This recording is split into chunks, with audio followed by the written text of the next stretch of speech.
So Bonnie chose the piece that she liked, OblaDi, OblaDa by the Beatles. She set up her clarinet part. The last thing to do is to get it set so that she can play along with it a little bit, right? Which, of course, right here she can do. One thing, by the way, at the end of that last tutorial that I forgot, very important. Remember, Note Flight doesn't automatically save, so I'm going to come up here and tap the save button just to make sure that that's saved, it's grayed out and ready to go. Well, I mean, the clarinet part is set here for ready to go, so I can certainly just go ahead, tap the play button, and I'll see the orange line going on, get me ready.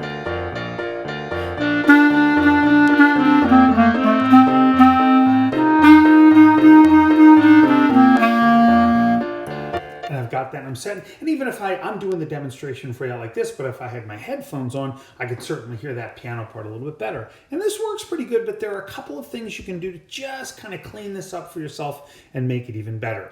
The first thing I'm going to do, if you remember before, back in our first tutorial, we went ahead and used the parts menu. I'm going to go ahead and open up the parts menu right here.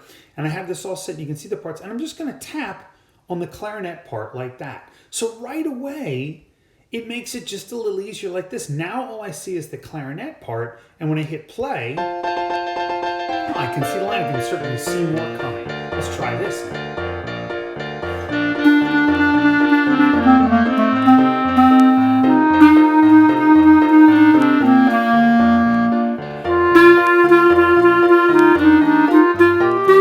And so on and so forth, and you get the idea like that. So this is good. We're getting this going. Now, the one thing I noticed, by the way, and if you notice it's playing the clarinet part along. And maybe I don't want after I practiced it for a while like that. Ooh, by the way, while I'm here, that reminds me of something. Speaking of practicing, I went ahead and highlighted, you can see I just highlighted the tempo. Let's say it's a little fast. So I'm going to remember that it's 1:14 in cut time. But what I'm going to do is I'm going to slow this down. Mr. Search, how do you slow it down? Well, again, remember always tap a single measure here. I tapped any one measure, then come on over, select the whole line, because remember, this is a change we want to make to the whole thing, right? Then I'm going to go ahead underneath here and I'm going to check out the tempo menu. In fact, what I'm going to do is just put a checkbox next to that, like I showed you, to bring that up so it's right here for myself. Now, since I have that selected 1:14, let's see, since I'm going to practice it and try to learn how to do it, if it's at 1:14, let's back that up and make it, I don't know, 96. We'll just lower it down a little bit and let's see what that's like. And we'll tap out of there, equals 96. And if I'm just trying to practice it and get it, maybe that's a good tempo.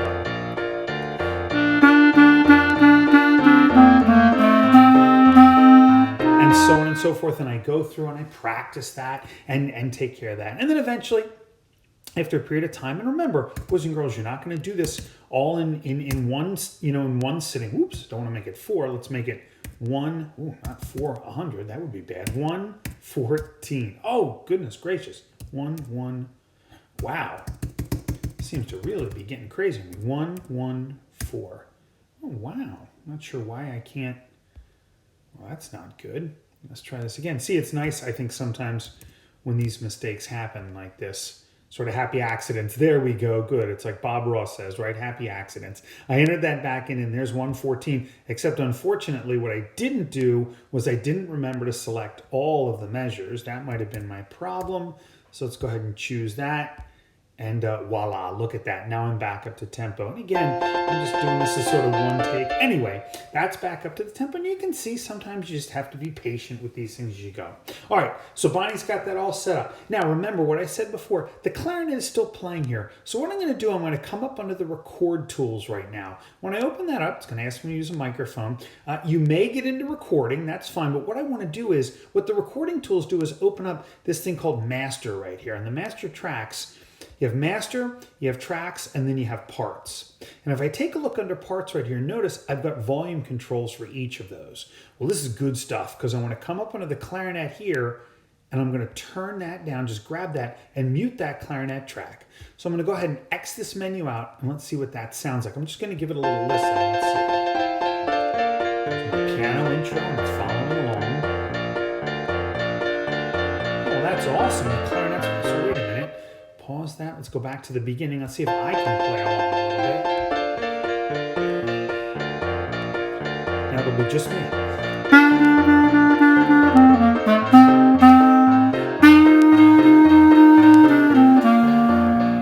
Oh, wow, that's great. Great, so I have that back there, and that's all set. And I can go back to the edit menu. Again, I just tapped, remember that was record. I'm gonna come back to the edit menu again. And when I come back to the edit menu, I'm gonna tap in that measure right now, I should have, yeah, I've muted that track. So now I have it set. I've got the clarinet. I've got just the piano backing me up. It's all set. I can see just the clarinet part. One of the last things that I would do, I'm going to go ahead back up. I tapped the 3 lines right here. Let me do that again. So I tap that. Let's get the assistive touch out of the way. And I'm going to turn off all these menus. The score menu, or the edit menu, I'm sorry, the score menu, the pitch menu, and the tempo menu. That way I've got nothing up here at the top. Close that, and then literally what I'm doing, I'm gonna take my iPad right now, I'm gonna see if this works, and go ahead and tip it right up on its side, so it's in more of this portrait view like this. Then I'm gonna come up here, and where I have, let's see, where I have my view, where I have page view, that's the third one, not the save, which, oh, that just reminded me, by the way, I should go ahead and tap that and save that. Next to parts, there's view. I'm gonna go ahead and I am gonna open up performer view.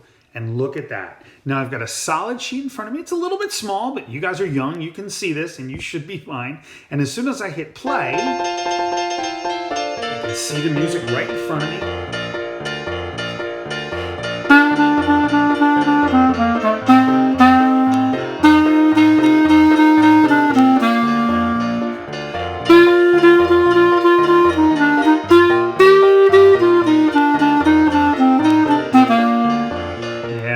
I've got the whole thing and I can go through and do it. In fact, I can sing along if I want to and do all those things. So those are all the tips for getting yourself set up and ready to play and play it along.